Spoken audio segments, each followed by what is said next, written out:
This podcast contains spoilers, so listen at your own risk or call back after you've watched the movie. You know who you call. Leave a message. Maybe they'll call you back. Then again, maybe they won't. We're having ourselves quite a little game of phone tag here. Ring, ring, ring. I usually get this guy's answering machine. I'll call you right back. If you're there, please pick up the phone. I really want to talk to you. I check my fucking messages every day when I come home from work. My answering machine, zero. I got a blinking light. All I have to do is pick up this phone right here, inform the cinema, and your plan's kaput. No, I ain't got no phone. I had to pull, because people calling all the time, and who needs the aggravation, right? Interruptions. Hey man, I watched The Dead Don't Hurt the other day on your recommendation, although I'm not sure if you've actually seen it yet, or if you were just saying that it's something that you're planning to watch. Certainly would be something that'd be on your radar, being a Western. And I think you're historically a fan of Vigo. I am, for sure. The movies he's done with David Cronenberg, particularly two of those movies, History of Violence, one of my probably top 10 favorite films of all time, and then Eastern Promise is also very good. But yeah, Vigo's the type of guy that you just sort of forget about, or I do anyway. And then pretty much whenever I check out a Vigo movie, no matter how involved he is, it really delivers. I don't know why he's not kind of ever at the forefront of my mind when I'm not watching his movies, but whenever I actually sit down and watch a Vigo movie, I'm pretty much always satisfied. Phenomenal actor. Well, phenomenal, very good actor. But clearly very good at picking projects. I'm not sure if I've seen a film directed by him before. I'm not sure if there is a film directed by him other than The Dead Don't Hurt, which is a title I'm not crazy about. For stars, it just immediately evokes The Dead Don't Die, a fairly recent Jim Jarmusch movie. I assumed it was the title of the book and he was kind of bound to that and had to go with it, but I've since learned that it's not an adaptation of a book. It feels very much like it is. I mean, the whole way through watching the film, I was like, this is an absolute dyed-in-the-wool novel adaptation. Like, there's no other two ways about it. The structure, the tone, really, like the fact that it intermingles a sort of genre thriller type, spaghetti western plot with more of a, feelings and emotions and foundation of American. Like it's got all of the calling cards of being a book adaptation. And then I find out not only is it not a book adaptation, it seems to be just an original idea, an original script. It's actually written by Viggo Mortensen as well. So written, directed, and starring Viggo Mortensen. Apparently, there's another actor who I think is unnamed, that maybe with enough sleuthing we could figure it out, who pulled out last minute and made him take on the lead. And certainly the film benefits from that. I can't really imagine anyone doing a better job than he did at this part. Overall, liked the movie. I don't have your obsession with Westerns, so I think probably any Western, my appraisal of it is just going to drop down a couple of notches from yours. That said, I thought it was really good. I did feel that the narrative jumping about through time was a bit awkward. I didn't quite understand why they did that. Film opens in the present day with his wife dying. That's sort of the first thing we see. And then that present day narrative, which is kind of her death and directly after her death and stuff, accounts for such a tiny amount of the runtime of the film that, I don't know, it felt awkward. Like we see them together and her dying, and then we see him, it feels like he's leaving town. He hands in his badge and pays his rent and he heads off, and then we immediately see him down the docks and he's talking to her. And obviously the fact that she's alive lets you know that the Vicky Creeps character is alive, so therefore it's the past. But she obviously looks the same age, and it kind of makes sense that if he left one location, he's now down the docks somewhere else. And just, yeah, I'm not trying to say I was confused throughout the film, but I just didn't really like that back and forth rhythm between the two timelines, and I probably would have preferred to see a cut of this film edited chronologically. But that was my only major complaint. I thought the baddie was pretty good. The young guy, there's obviously a trio of villains in the film, but the younger actor I wasn't familiar with, whereas the other two are sort of quite established actors who always deliver as well. Great capturing of nature, like good balance between a romantic depiction of the landscape and the general environment, the town and whatnot, balancing that with something that feels quite realistic and not like overly classic Hollywood. It's kind of a nice balance between the two. I think we both like films about people sort of making a go of it in very rustic conditions. You know, there's a lot of shots of them like growing vegetables, putting up barns, like just the real tactile, how do I build a homestead type thing. That all worked.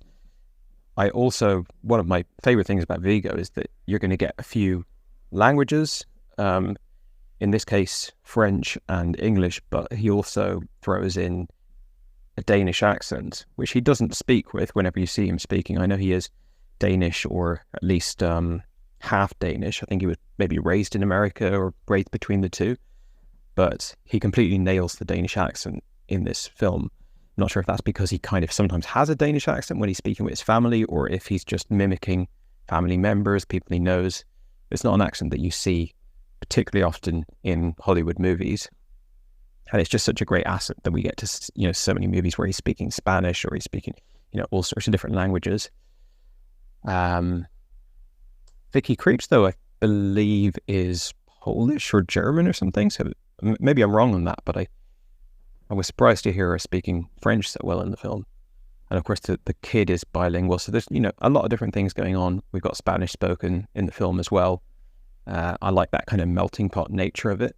One thing I actually like, there was just a tiny little detail, is the interiors were very darkly lit, as they would be. So if you're in a bar at that time in history in the countryside, you haven't got like, you know, electric lighting illuminating the place. You've got a few little lanterns, basically just about enough so you can see where you're going, so you can get up from your table, walk over to the bar, get a drink, walk back. And I haven't really seen that level of darkness shown in many movies. Funnily enough, also just watched The Convert, again on your recommendation, which is, I'd say, set in a fairly similar time, although I could be wrong on that, in New Zealand. And again, the interiors are very dark. If it's dark outside, then you can be damn sure it's going to be almost pitch black inside. You've got key things illuminated, but for the most part it's dark. And beyond just that one little detail, I thought the whole thing felt quite authentic. It was maybe a tiny bit shaggy as a film. It could have maybe been a little shorter than it was, but I liked it. And I think it's a good calling card as a actor turned writer director, or, you know, he's acting as well in it, of course. What did you think? Has he made anything else? And yeah, did you get your Western fix from it? Hey man, just getting back to a few of your messages now. I've just had a Sunday roast, so I'm panned out in my gaming / office room and trying to stay awake. Well, first of all, with The Dead Don't Hurt and The Convert, for that matter, I will say on record, I did not recommend both of them. I just said I'm going to watch them. So actually, at the time I said it, I hadn't seen either of them. Cats have just followed me into the room now, so you might get a meow session. Come here. But did I get my Western fix from The Dead Don't Hurt? That is a good question. It certainly had all the makeup of things that I really like in Westerns. Very good scenery, very good protagonist, a complicated, often silent, enigmatic protagonist. Some very good Western actors actually. Danny Houston shows up quite a lot in movies. He looks very like Kieran Hines, but he's very good at this shady businessman. He often plays business developers, mayors, and corrupt bureaucrats. He's perfectly cast as that. That's certainly not a stretch for him. Garrett Dillahunt, who plays a few characters in the TV show of Deadwood. He plays actually 2 characters. He's very much at home as well as someone who's involved in the seedy underbelly of town. He does very well in those kind of roles where he's bad, but what makes him worse than anything is he covers up mistakes of bad people. So he's very much at home in that role as well. It's amazing with the Western genre how similar it is to the superhero genre in the way it doesn't really take risks with the genre as much as other things. If you think something like a sci-fi movie, how varied something like sci-fi can be. With Westerns, a lot of the time, we do get a blueprint like this, although the editing of this changes that and maybe freshens it up, which I'll get into in a second. But I think something like Sergio Leone's The Good, the Bad and the Ugly and movies like that, they actually offer something different, both stylistically and both story-wise, that a lot of the traditional Westerns don't get. And for me, I am a fan of that. It's my comfort food, so I could watch this story or variables of it over and over again. The Western genre seems to be very steeped in the nostalgia for America, maybe that wasn't there, and then also very much I don't know what the word is, but just showing how ruthless capitalism can be and how ruthless corruption can be. There seems to be always that duality and always that give and pull between those two worlds in Westerns. And this is no different, really. And the movie opens with the Vicky Creeps character dying, as you said, who is actually Luxembourg German actress. Having looked that up, I always thought she was French. And I got confused for a minute, and I was thinking, is that Vicky Creeps? Isn't she one of the main characters in this? And then I was thinking, maybe she's got maybe Viggo Mortensen has a type, so maybe that isn't her, because I was getting a bit confused. Then we get the first stage of this played out where Viggo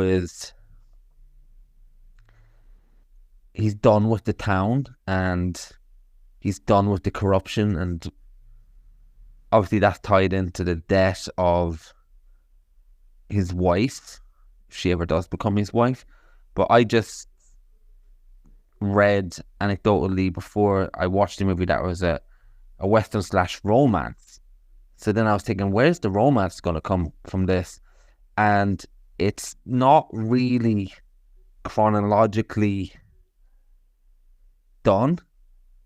In fact, the real time, if you want to call it that, depiction of the movie is probably over one day. maybe. She dies, he hands in his badge, then he goes tracking. It might even take place over 24 hours, 48 hours. And in between that we get, which was a little bit jarring for me, and I got a bit confused as well, early on when he goes to the shipping port.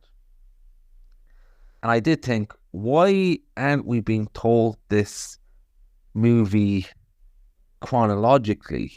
I feel like her death would have hit home a lot more if we had invested time in them before the fact she died.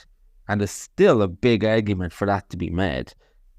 And as we got to know more and more of their relationship, I feel like the same thing happened in this that happens in prequels. If you know where something's going to go, there's a level of maybe investment. I'm not sure if that's the right word, but there's a level of, let's just call it investment, that's missing in terms of a relationship if you don't really have anything to root for because of how it ultimately ends up. Now, as the movie went on, I did start to see a case for the way this movie was told, and that was maybe the title itself, that the dead don't hurt, and maybe this was what Vigo was remembering while he's tracking that absolute hick of, I can't remember what his name, Jeffries, the bad guy. Maybe this is what he's thinking, and while he's tracking, and then as the movie catches up to the flashbacks and we realize that she was raped by Jeffries in a very eerie scene when he knocks her out and she wakes up and she doesn't really know what happened. I thought that was horrifyingly depicted in a way that didn't show absolutely anything. I thought that was a very interesting choice. And you do start to invest in the relationship, and you do start to like the relationship. And when he goes off to fight in the war and all these different things, it kind of works that she's dead, because you know when he's coming back and when he's doing all these things, all the choices that he's made that leads to these decisions and leads to so little time with her and leads to her not being protected probably feel a bit more tragic because we know where it ends up. I'm still not sure if it was the right decision, to be fair. But I just could make a case for it. So in far of the did I get my Western fix? In a way I did. Does it push the medium in any way? Absolutely not. Despite a interesting choice of editing that I'm not sure which side I come down on it. Like you, I was convinced this was taken from a book as well. I thought, like I said, the setting, the actors, and every Western needs a good bad guy in black, and that delivers as well. Thought the final shootout was pretty cool. So it had everything that I need, and the thing that makes it maybe better than that is Vigo himself. Like you mentioned, it's just an actor you don't think of much, do you? I saw him in Crimson Tide the other day, and interesting fact, the sword used by the knight in that dream sequence in this movie is actually Aragorn's sword, which was given to him after Lord of the Rings, which is pretty cool. And I think he was about 38 or 41 when he hit the big time as, who is he, Aragorn in Lord of the Rings. So he came to it quite late, and he's 65 now. And like you, it's not an actor that springs to mind a lot, but he's always done the business for me. Stuff like The Green Book, Crimson Tide, the Cronenberg films. There's a movie, Far From Men, very much worth watching. I think he plays someone from Algeria or France in that. like you said, he seems like a very interesting guy. He seems to have been everywhere and is intrigued by many different people. Donated $5,000 to Sinn Féin, according to his Wikipedia. So he makes everything in this better. The story, the romance, the revenge, the conflict. Viggo really sells this and elevates it to something that maybe it wouldn't have got to otherwise if he wasn't replaced. Stop scratching that. Cheeky. I thought my cat's just ripping up the carpet. So yeah, this comes down to Viggo. Vicky Krieps does a great job as well, but Viggo really elevates this from a okay Western to a good Western, I'd say. And I think it's his second directing attempt. I think he did a movie called Falling beforehand, which I haven't seen, but I think he does a pretty good job on this. Incidentally, Viggo's also in that movie Indian Runner that I'm thinking about checking out. Yeah, now you mentioned that Falling movie, I realise I have actually seen it. Lance Henriksen is the other actor in that. I remember not being keen, and I love Viggo. I love the projects he chooses as an actor. So I was quite disappointed by Falling. Didn't really see the appeal to him coming off of the great movies he's acted in. But I suppose it was fairly competently directed, and this one's a bit of an upgrade. It's amazing that you say he's 65 years old. I mean, that's... To think that a performance like this is just 5 years shy of 70 years of age is insane. And it's just such a classic Hollywood leading man performance, the likes of which you could easily see coming from a 35-year-old. Not to say that he looks 35, but he's got all that vitality, and he's just like absolutely still completely killing it as the movie star that he's always been. Sounds, just sort of reading between the lines of your assessment there, sounds like we came down on fairly similar footing on this movie. Decent, solid Western, probably better than average Western, I would say, with a lot to admire in it, but maybe not a timeless Western for the ages. I agree the final shootout was really good. As I was watching the movie, I was like, they're depicting this guy as such a noble guy and such a above the callous and inhumane nature of the society, not really the society, but the leaders of the society that he lives in. But how is this film possibly going to end with him shooting the bad guy? Like, won't that feel like such a betrayal of the movie? And quite smartly, it doesn't end with that. Not only does he not kill the bad guy, but he very actively doesn't kill the bad guy in a way that feels like a heroic moment, rather than just like leaving town and doing nothing. So I thought that was like very poignant, very perfect, really, for the character and for the movie that we just seen, and also gives it a little bit of unique identity within the Western genre. That it ends with a sort of a shootout that ends without a shot. You might hear some kids in the background. I'm in a playground with my daughter at the moment. What else? The question of whether or not it should have opened with Vicky Krieps' death is an interesting one that I'd love to hear Viggo talk on, actually, seeing as he wrote it as well. It's a bit of a pet peeve of mine. Carlito's Way is another film that does it.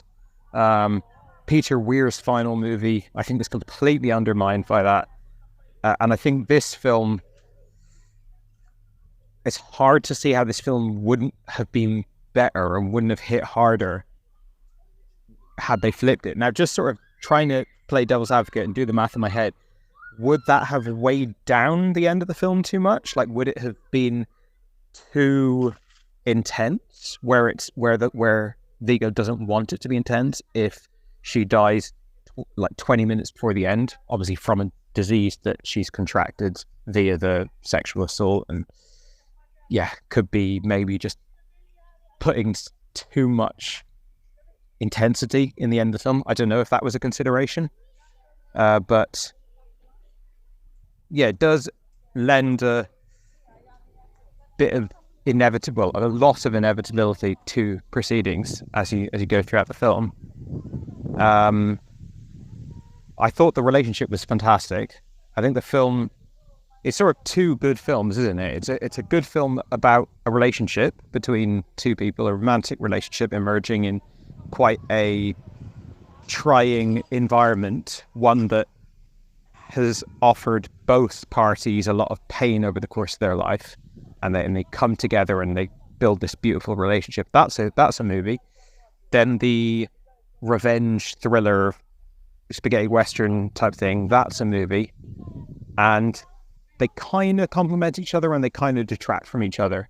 And then when he leaves and goes off to war, that is kind of like he's walking out of both movies, and I was a bit unsure about that.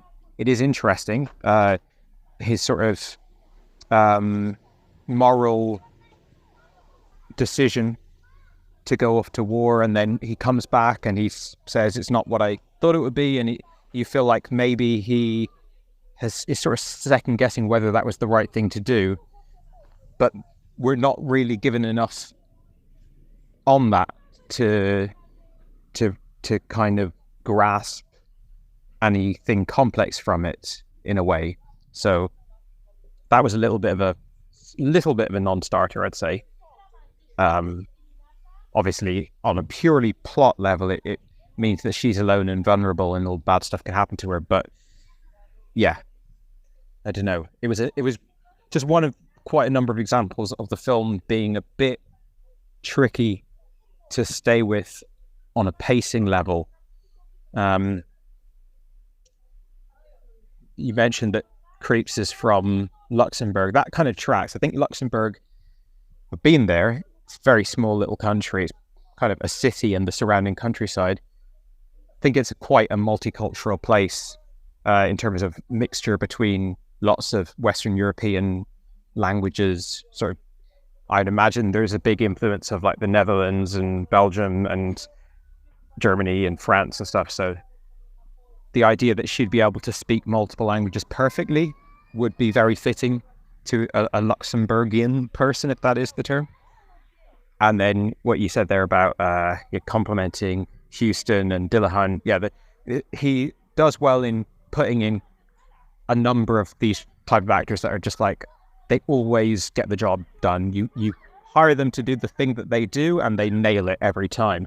I think that's a common thread amongst actors turned directors. We recently discussed The Pledge, Sean Penn's movie, and that's absolutely loaded with just really dependable actors that you just hire and they just do their thing and it always works. And I think, I'd imagine Viggo Mortensen and Sean Penn both have a lot of reverence for people who are just incredibly professional at their acting craft. So yeah, it kind of makes sense that the supporting cast is very good in this.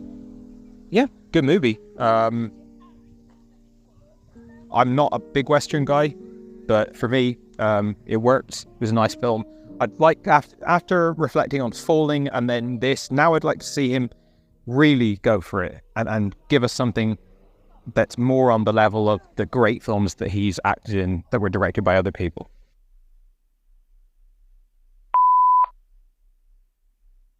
Yeah, now this is where we're going to get to the fucking meat of interpretation of this movie with the ending, because I had a totally different interpretation of it than you, unless I'm completely misrepresenting what you just said. But for me, there's a scene early on where his kid kills... No, is it him? Does his kid... Well, I think he shoots a duck or something like that. And then the kid is touching the duck. And then I think the kid is sad or something like that. I can't fully remember the scene. And then Viggo says to the kid, "Oh, don't worry. The dead don't hurt." Ching. Title check. Said in movie. But I feel like when you apply that to the final shootout, I feel like he's taking his time with his death because he knows when this person dies, his pain is over and he wants him to hurt. So I feel when he gets him with the knife in the throat and then proceeds to get down off his horse and smash all his arms and legs. I'm not sure if it's his legs, but he certainly really inflicts a lot of pain to this guy. I feel like he's slowly letting him bleed out, and he doesn't want to pull the trigger because that'll be the end of that Jeffrey's character suffering. And for me, I think that tracks with that scene early on with the duck. Kill somebody, the pain's over. And I feel like that's how he feels about Vicky Creep's character as well, his wife. Now that she's dead, her pain's over. But he still has to go on with his pain, and he still has to go on and live his life, and he still has to get his revenge. So I feel like he is, in a way, as callous in the world, and he is very much made for the world, but he always needed a battle to fight. And there is that true line when we get the flashbacks between Vicky Creeps as a kid and her dad going off somewhere, and I think his mother or her mother is saying something along the lines of, well, men need to go off to fight, not really sure why. And then there's the reference to Joan of Arc, and she went off to fight, and it's almost like people need their crusades and people need to act out vengeance.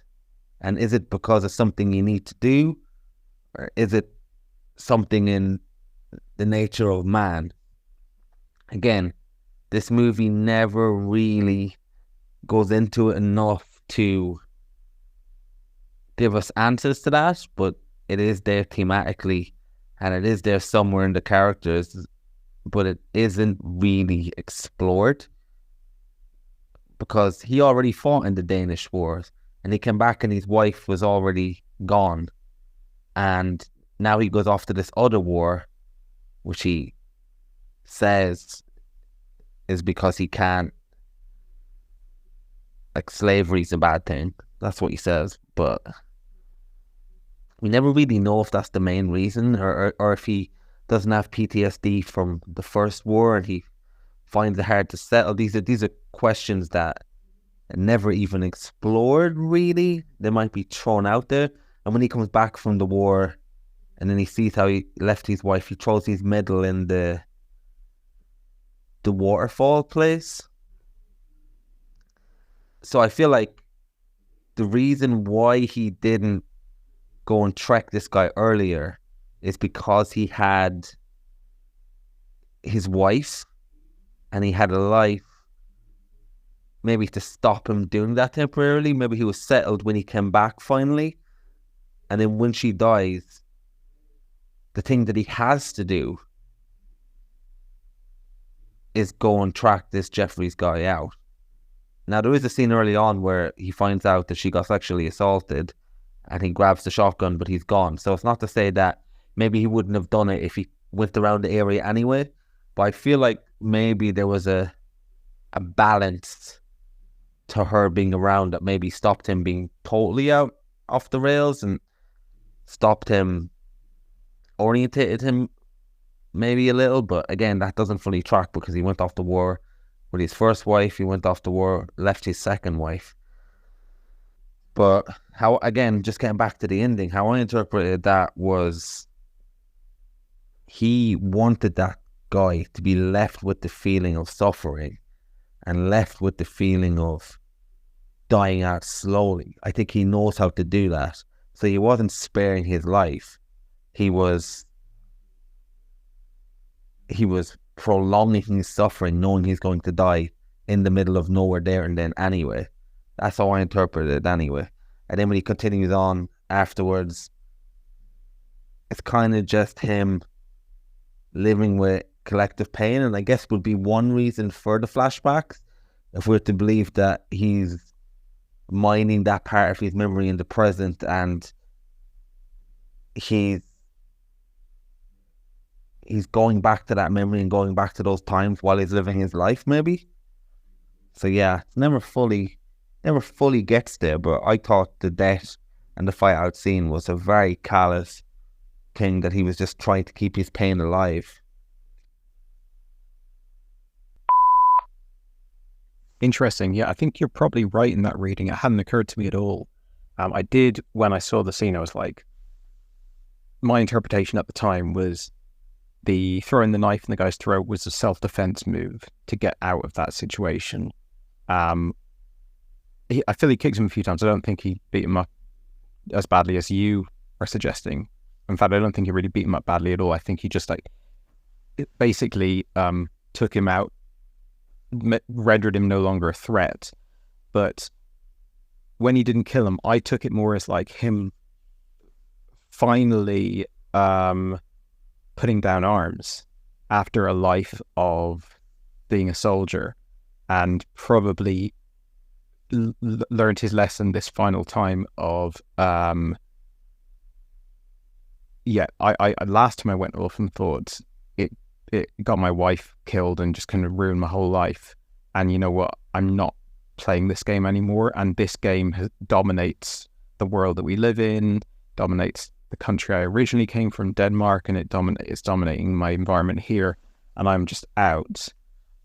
And then I was sort of thinking, that guy will probably bleed out, right? Like, in this era, in this kind of remoteness, he's probably a goner, or at the very least, like, his life is heavily encumbered from here on out. And I was kind of doing the math of that in my head. Now, what I hadn't considered, and I think your interpretation of it is probably correct, is that it was a deliberate ploy to just sort of prolong his suffering, knowing that he is going to die, but that he didn't deserve a quick death. It's interesting because that changes the whole film, really. In a way, if you read it in that way, it kind of, the through line for me then is that this is a story about a violent man, a man dominated by violence, and over the course of the film, we don't ever get to see him be violent. So it's kind of like if you took any super violent character in history, film history rather, many of which are in Western films. If you just looked at their actual life, very little of their life would involve violence, right? I mean, there's virtually no one in human history, no matter how violent they are, who's been afforded the option of being violent, like on a daily basis or even on a super frequent basis. The most violent people with the highest body counts of anyone in history, they still are only killing someone every few months or something. So it's kind of, it stands to reason that he would have a relationship and maybe a kid and a job and all this kind of stuff. And then the times where he is going off to be violent, it's completely off screen. So if you look at it through that lens, then it's like, this is a man whose entire life really has been decided by violence, and that, you know, including the very end of the movie. But yeah, it's good to hear you sort of articulate it, because that hadn't occurred to me. I think the scene earlier, like, they're clearly he says the dead don't hurt as a way of comforting his son, because they're just killing this animal purely for functional reasons. And he's going, don't worry, the dead don't hurt. And if the ending, as you say, is a callback to that, and I guess more broadly speaking, a callback to the title of the film, that feels a little neat, a little on the nose in a way to me. I'm not saying that's not an accurate reading of it, but it was maybe a little bit more is poetic as an ending, but it was almost more poetic without that neatness, because it was just a bit more like, oh, okay, this is it. For me, I was watching the ending as like, this is reflective of this passive character we've seen all this time. And then if you take that other reading that you've introduced, it's like, this is an ending that's consistent with this violent character that we've seen this entire time. So depending on which ending you choose, it's almost like the closing statement of a character who's governed by being passive and non-violent, or being violent. So it's kind of interesting. I wonder if it's deliberately ambiguous. Again, be interesting to hear Viggo talk on this. Wonder if there'll be a director's commentary on it. Yeah, I mean, the movie doesn't give us it all, so I guess both interpretations are completely valid, but you expanding on mine adds a few extra elements to it that I like as well. I feel it doesn't tie it neatly in a bow and make it super poetic. I mean, I guess a little bit more poetic, but isn't there a scene early on where he says they asked him, why did you go to San Francisco? And then Viggo says, to see the end of the world, which I presume was a reference to the sea. I don't know why. And that scene where he actually goes to the sea at the end as well. I wondered about that scene as well. Is that a kind of closure in itself? That it's the end of his world before this, and now he'll raise the son that isn't his and continue. But you're right in terms of he always has been a violent man, and we've just never got to see that side of him because he's been purposely removed from it, in terms of we haven't seen him in the war. We haven't seen him in the Danish war either, and we haven't seen him be violent. It's a bit like in The Unforgiven, when Gene Hackman's character's trying to keep law and order, and we see him very much as the bad guy. Obviously, he's not a good man, but then we get to see the violent Clint Eastwood rampage at the end of that movie that we very much thought we were on board for, and then it showed us something a little bit different about the character who we thought was righteous on his side, and a little bit more to the Gene Hackman character that we thought had no real motivation for trying to keep law and order. And I think with the interpretation that I'm going by and that you expanded on, that he's a violent man, and now we get to see him at his most violent, it does add a few layers to the movie. And yeah, there's a lot to chew on there. It would be very interesting to hear what Viggo has to say about it. All right. Maybe I'll look into that once we get the DVD release, because that seems very much the type of thing that would be talked by him in the director's commentary. But yeah, nice little discussion about the ending of that movie. It's funny when two people have watched it and you presume that, oh, that's how I saw the ending, and then someone else saw completely different, and then you discuss it, and then there's something extra there that you hadn't considered either way. Yeah, I like that.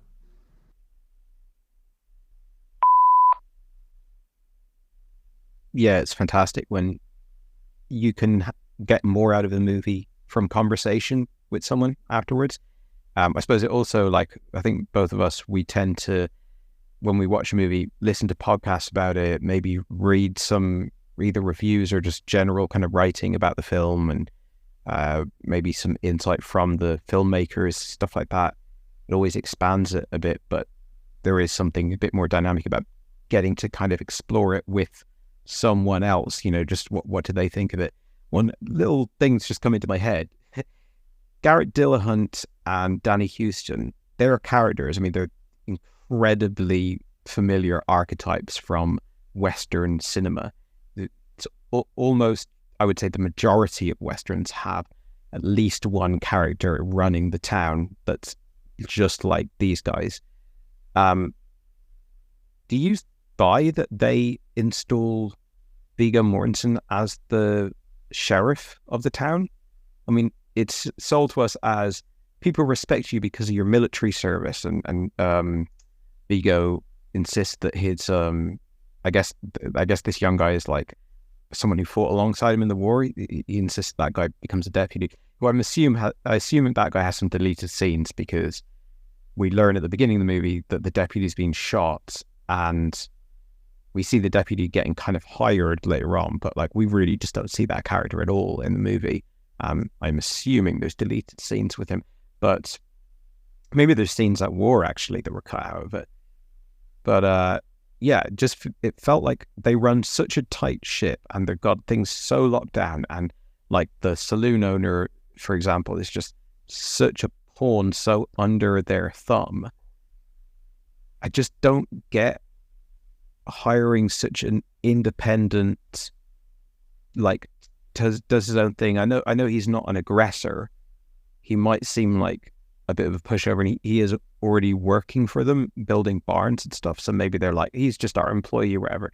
But it felt a little unearned for me that the kind of their undoing is because arguably their undoing is installing this guy as the sheriff. Although you could just say that it doesn't really make any difference that he's the sheriff, and we never actually see him doing any real sheriff duty in the film. But that was one thing that kind of didn't quite wash with me. I mean, it's a very minor detail, but I don't know what you thought about that.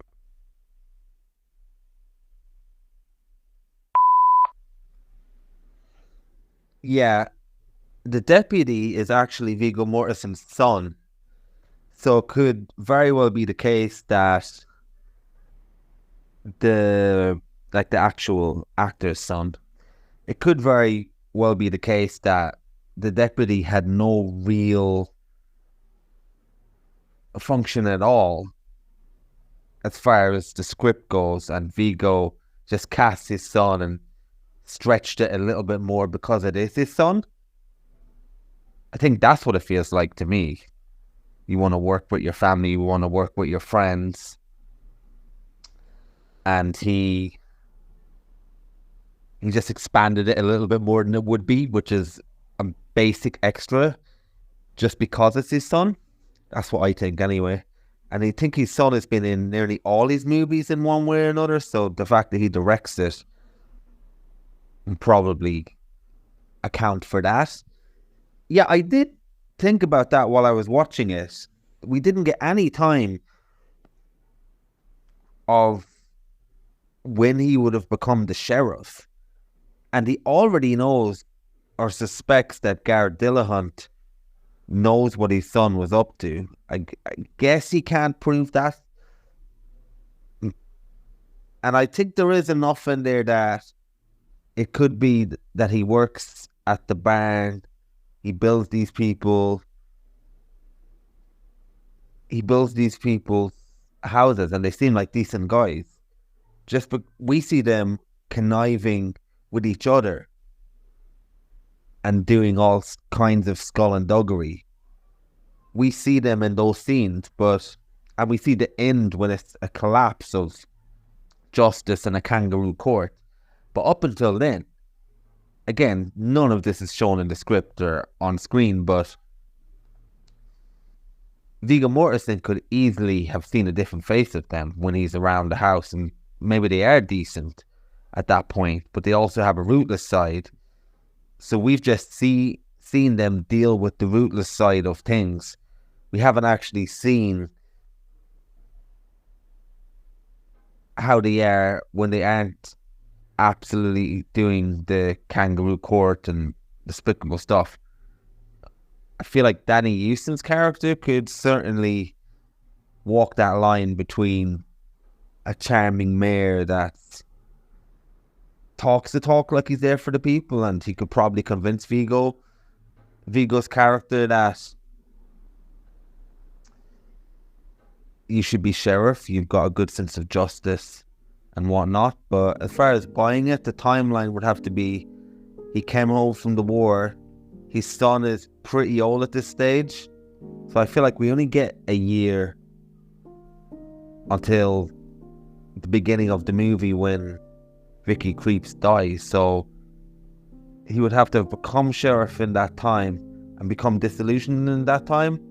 But now that I think about it, how the opening begins, Danny Houston almost seems like he could be friends, but Vigo's aware of their shit by this point. I don't know, it's very difficultly portrayed, because now that I think about it, in the opening scene, Danny Houston shows up and to Vigo and says, "Oh, I didn't know she was this far gone. I would have come sooner." So there is some kind of relationship between them, although that it's not explored in the slightest. Yeah, I think partly why it's so muddled is we, the audience, know that Danny Houston and Garrett Dillahunt are bad news very early on, because we've seen them in that, as I said, the kangaroo court scene, but I think even prior to that, or maybe it's just the kangaroo court scene and the hanging, but that whole sequence, which is very early in the film, I mean, we're kind of talking the beginning of the film, really, that clarifies, it might not have been put in like plain English, but it clarifies to the audience, anyone who's seen a Western before, that those two are bad news. And so, as we've kind of discussed at length, the film doesn't kind of take place chronologically. So we see that at the beginning of the film. He's not hired to be the sheriff until like nearly the end of the film.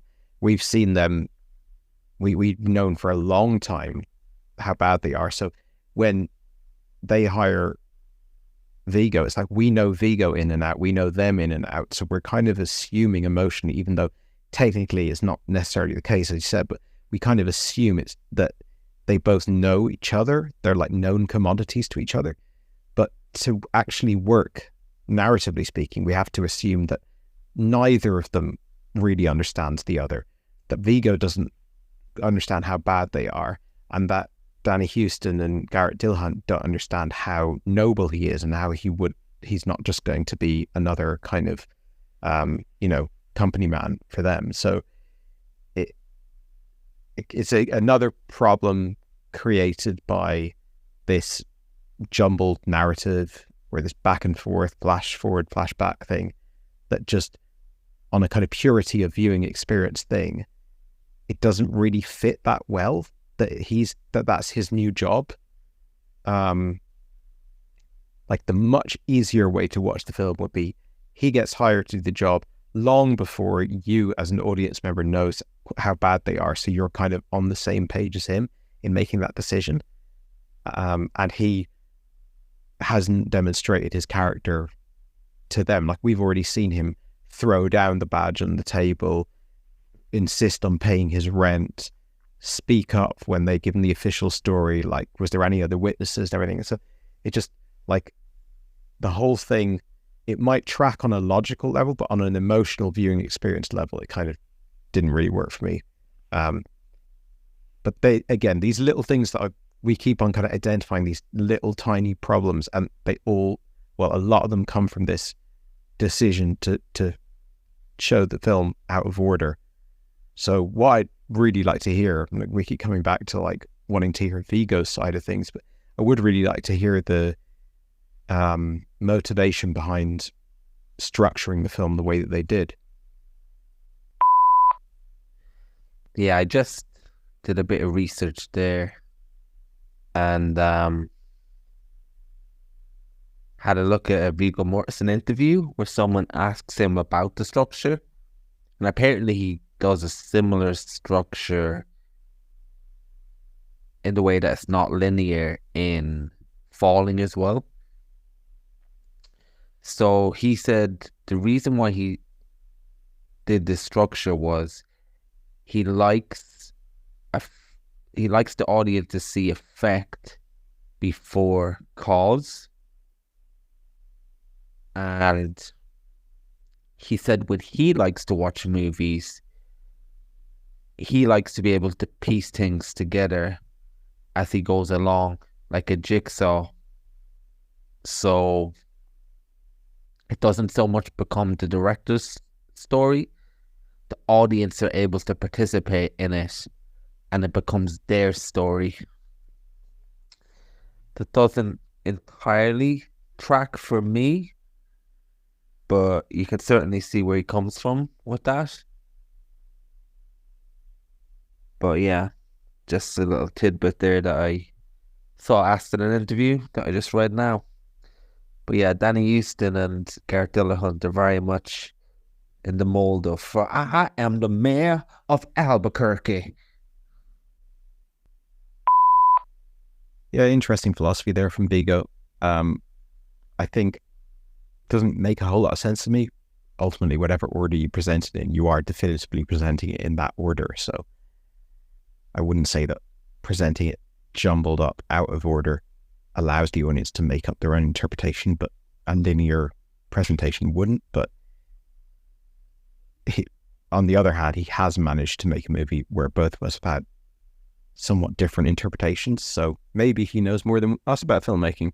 Your mailbox is full. Please delete new or stored messages which you no longer need so that new messages may be received.